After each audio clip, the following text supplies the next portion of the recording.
araw nga, schedule namin ng WOF or yung warranty of fitness nitong sasakyan namin dito. At first time ko nga lang din magpa-WOF na hindi na kailangan bumaba ng sasakyan.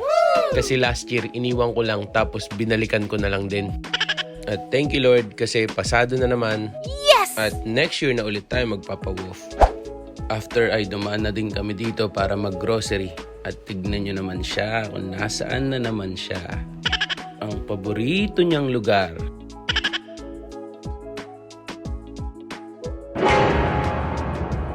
Gulat yarn. At mukhang may mabubudol na naman yung sale na yan. At dahil nga sobrang lamig na ng panahon dito, tara at hulaan nyo kung anong gusto naming kainin. Magluluto kami ng... Kaya naman tara na at bilhin na natin ang mga kailangan natin. May idea na ba kayo kung anong lulutuin namin? Yeah! Kung nahulaan mo at nakaabot ka sa part na to, comment down below. Famous yarn. At yo, tama, tumpak at walang duda.